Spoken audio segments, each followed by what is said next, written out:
ஆர்ட்ஃபில் arts channel பார்த்துட்டு இருக்க எல்லாருக்குமே வணக்கம். இந்த மாதிரி மோல்டட் கிளே எடுத்துக்கோங்க. இல்ல வீட்லயே கார்ன்ஃப்ளவர் வச்சு ஹோம்மேட் மோல்டட் கிளே மாதிரி பண்ணிட்டு, இந்த மாதிரி இதில இருக்க ஹார்ட்னர் அண்ட் ரெசின் இது 2த்தையும் எடுத்துக்கோங்க. அதுக்கு நடுவுல இந்த மாதிரி அகர்பத்தி பாக்ஸ் இருக்கு இல்லையா? அதையும் எடுத்துருங்க.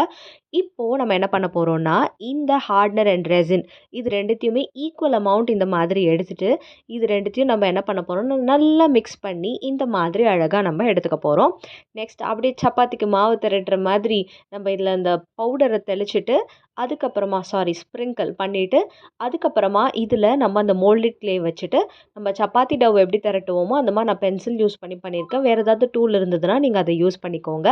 அடுத்து இந்த அகர்பத்தி பாக்ஸில இந்த சப்பாத்தி மாதிரி நம்ம திரட்டி வச்சிருக்கிறத அப்படியே இதில ஸ்மூத்தா இந்த மாதிரி ஃபுல்லா கவர் பண்ணி எடுத்துக்கோங்க. ஆஃப்டர் தட் இன்னொரு சின்ன பீஸ் மாதிரி எடுத்துட்டு, அத நல்லா திரட்டி மெல்லிசா நம்ம ஒரு தின் லைனா வர மாதிரி பண்ணணும். ஸோ நான் பிளாஸ்டிக் மூடி இருக்கு இல்லையா? அத யூஸ் பண்ணி பண்ணியிருந்தேன். கிளாஸ் இருந்தா கிளாஸ் யூஸ் பண்ணி பண்ணுங்க. ஸோ இந்த மாதிரி பிளாஸ்டிக் லிட் இருந்தாலே அத வச்சு நீங்க ஈஸியா பண்ணலாம். ஸோ இந்த மாதிரி அழகா நீங்க ஸ்ப்ரெட் பண்ணீங்கன்னா, இந்த மாதிரி நல்லா மெல்லிசா நீட்டா வந்துரும். ஸோ கம் அப்ளை பண்ணிவிட்டு, இத இந்த கார்னர்ஸில் இந்த மாதிரி நம்ம ஸ்டிக் பண்ணிவிட்டு, பேலன்ஸ் இருக்கிற போர்ஷனை நைஃப் யூஸ் பண்ணியோ இல்லை சிசர் யூஸ் பண்ணியோ இந்த மாதிரி கட் பண்ணி நம்ம எடுத்துடலாம்.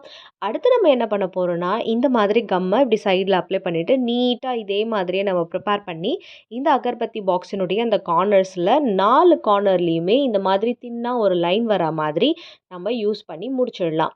ஸோ இந்த மாதிரி நம்ம 4 பக்கமும் பண்ணி முடிச்சிட்டோம்னா பார்க்குறதுக்கு அழகாக நமக்கு சூப்பராக வந்து இப்போ கொஞ்ச நேரத்தில் அந்த ரிசல்ட் உங்களுக்கு தெரிய போது பாருங்கள். ஸோ இது திரட்டும் போது மட்டும் நல்லா திரட்டிடுங்க. ஸோ தட் உங்களுக்கு அழகாக க்யூட்டாக வந்து ஈவனாக தெரியும் இந்த மாதிரி.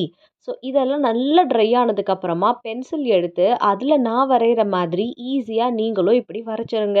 ஸோ இந்த ட்ராயிங்க்கு உங்களுக்கு ரொம்ப டைம்லாம் எடுத்துக்காது. Since it is a festival season, நான் மோஸ்ட்லி இந்த மாதிரி லோட்டஸ் மோட்டிவ் பேட்டர்ன்ஸ் எடுத்துக்கிறேன். உங்களுக்கு வேறு ஏதாவது வரையணும் அப்படின்னாலும் நீங்கள் அதை எடுத்துடலாம். ஸோ இந்த மாதிரி நான் ரொம்ப சிம்பிளாக இதில் சின்ன ஒரு ட்ராயிங் மாதிரி வரைகிறேன். நீங்கள் வேறு ட்ராயிங்கும் வரையலாம். ஸோ இது கம்ப்ளீட்டாக நம்ம ஃபுல்லாக லோட்டஸ் அண்ட் லீஃப், அதுக்கப்புறமா அதுலேருந்து ஃபர்ன்ஸ் வர மாதிரி நம்ம ஃபுல்லாக இதில் இந்த மாதிரி வரைஞ்சிடுறோம். ஸோ காஞ்சதுக்கப்புறம் நீங்கள் வரைகிறதுக்கு ரொம்ப ஈஸியாகவே இது இருக்கும். அடுத்து இந்த மாதிரி 3D அவுட்லைனர் கோன் எடுத்து அதில் ஃபுல்லாக க்ரீன் கலர் எங்கெங்கே லீவ்ஸ் இருக்கோ அந்த இடத்துல எல்லாத்துலேயுமே கொடுத்துடலாம்.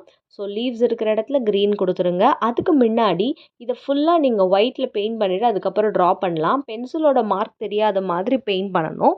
ஸோ நான் என்ன பண்ணியிருக்கேன்னா, ஃபஸ்ட்டு ஒயிட் கொடுக்காம ஃபஸ்ட்டு வந்து இந்த 3D வச்சு இந்த அவுட்லைனரில் க்ரீன் கொடுத்துட்டு, அதுக்கப்புறமா லோட்டஸ்க்கு இந்த மாதிரி ரெட் அண்ட் பிங்க் கலர் வந்து காம்பினேஷனில் பெயிண்ட் பண்ணலான்னு பிளான் பண்ணியிருக்கேன். ஸோ அதனால் ரெட் கலர் அவுட்லைனர் கோனை இந்த மாதிரி ஃபுல்லாக கொடுத்துட்டோன்னா ரொம்ப அழகாக பார்க்குறதுக்கு நல்லா இருக்கும். இப்போ ஆலிவ் க்ரீன் எடுத்துகிட்டு எங்கெங்கே இடத்துல லீவ்ஸ் அந்த ஃபர்ன்ஸ் எல்லாம் இருக்கோ அந்த இடத்துலலாம் நம்ம இந்த மாதிரி கொடுத்துடுறோம். ஸோ இந்த 3D கோன் காயறதுக்கு நமக்கு ஒரு 1/2 அன் ஹவர்லேருந்து 1 ஹவர் ஆகும். ஸோ அது முடிச்சதுக்கப்புறமா இதுக்குள்ளே நம்ம டீட்டெயிலிங் கொடுக்கலாம். அடுத்து லோட்டஸ்க்கு பார்த்தீங்கன்னா உள்ளே இந்த மாதிரி நம்ம பேபி பிங்க் இல்லைன்னா ரோஸ் கலர் 2த்துல எது வேணாலும் கொடுத்துக்கலாம். ஸோ அதை கம்ப்ளீட்டாக இந்த லோட்டஸ்குள்ளே கொடுக்கும்போது பார்க்குறதுக்கே நமக்கு ரிசல்ட் ரொம்ப அழகாக இருக்கும். ஸோ இந்த வேலை முடிஞ்சதுக்கப்புறமா அடுத்து நம்ம என்ன பண்ண போகிறோம் அப்படின்னா, இதில் ஃபுல்லாக ஒயிட் கலரில் பேலன்ஸ் இருக்கிற இடத்துல எல்லாத்துலேயும் பெயிண்ட் பண்ண போகிறோம். இது கொஞ்சம் கஷ்டமாக இருக்குது, அந்த மேலே படாமல் அடிக்கணும் அப்படின்னு நினச்சிங்கன்னா, நீங்கள் ஃபஸ்ட்டே ஒயிட் பெயிண்ட் அடிச்சுட்டு அதுக்கு மேலே வரைஞ்சிட்டு நீங்கள் ஃபுல்லாக இந்த மாதிரி கம்ப்ளீட்டாக முடிச்சிடலாம். முடிச்சதுக்கப்புறமா இதில் டீட்டெயிலிங் கொடுக்கறதுக்காக நம்ம என்ன பண்ணுறோன்னா, எல்லோ கலரில் இருக்க அந்த 3D கோனை எடுத்துகிட்டு இந்த மாதிரி சின்ன சின்ன டீட்டெயிலிங் கொடுக்குறோம். இதை பெயிண்ட் ப்ரஷ் வச்சும் நீங்கள் பண்ணி முடிக்கலாம். ஸோ இந்த மாதிரி முடிச்சதுக்கு அப்புறமா நம்ம என்ன பண்ண போகிறோம் அப்படின்னா, ப்ளூ கலர் எடுத்துக்க போகிறோம்.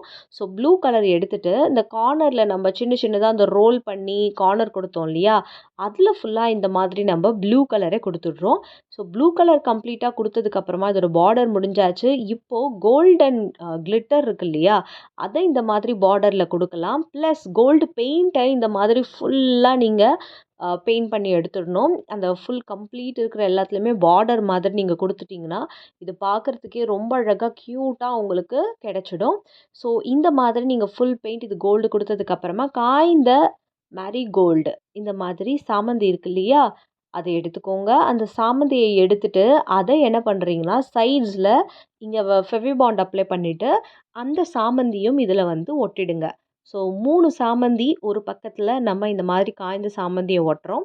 ஒட்டிய பிறகு இதுக்கும் பார்த்தீங்கன்னா நம்ம கோல்டன் கலரில் பெயிண்ட் பண்ண போகிறோம். ஸோ இதை நல்லா இந்த மாதிரி ஸ்டிக் பண்ணிவிட்டு அழகாக எடுத்து வச்சுக்கோங்க. இந்த பக்கம் எப்படி 3 ஒட்டியிருக்கீங்களோ அதே மாதிரி அந்த பக்கமும் 3 ஒட்டிட்டு இது நல்லா காய்ந்த பிறகு இதில் கோல்டன் கலர் இல்லை வேறு ஏதாவது டிஃப்ரெண்ட் கலர் கொடுக்கணுன்னா நீங்கள் அதையும் கொடுத்துக்கலாம். ஸோ இந்த மாதிரி கலர் கொடுத்த பிறகு பார்த்தீங்கன்னா இது காய்ந்த பிறகு கம்ப்ளீட்டாக ஒரு க்யூட்டான ஒரு வால் டெக்கர். இதில் நேம் பிளேட் மாதிரி உங்கள் நேம் எழுதியும் நீங்கள் வச்சிடலாம், தொங்க விடலாம், ஹேங் பண்ணிக்கலாம். இல்லைனா உங்கள் வால் டெக்கர் மாதிரி எந்த செவுத்தில் இது சின்னதாக இருக்கிற செவுத்தில் வைக்கிறீங்களோ அங்கே ஹேங் பண்ணி வச்சிங்கன்னா பார்க்க நல்லாயிருக்கும். எய்தர் இந்த மாதிரி ஹாரிசான்டல் இல்லைனா வெர்டிக்கல் எந்த வகையில் வேணாலும் இதை நீங்கள் ஹேங் பண்ணி ரொம்ப அழகாக இந்த ஃபெஸ்டிவல் சீசனுக்கு யூஸ் பண்ணிக்கலாம். ஸோ பிள்ளையார் சதுர்த்தி வருது, நவராத்திரி வருதுன்னா இது நீங்கள் கீழே வச்சுட்டு இதுக்கு மேலே வேறு ஏதாவது ஆக்சசரிஸ் நீங்கள் வச்சு அழகாக வந்து பிள்ளையாருக்கு டெக்கரேஷன்லாம் பண்ணுவோம் இல்லையா, அந்த இடத்துலையுமே இதை நீங்கள் யூஸ் பண்ணிக்கலாம். ஸோ உங்களுடைய க்ரியேட்டிவிட்டியை பொறுத்து இந்த கிராஃப்ட்டை எப்படி வேணாலும் நீங்கள் யூஸ் பண்ணிக்கலாம். இந்த வீடியோ பிடிச்சிருந்தா மறக்காமல் லைக் பண்ணிவிட்டு நம்ம ஆர்ட்ஃபுல் ஆர்ட்ஸ் சேனலை சப்ஸ்கிரைப் பண்ணிவிடுங்க. Bye by.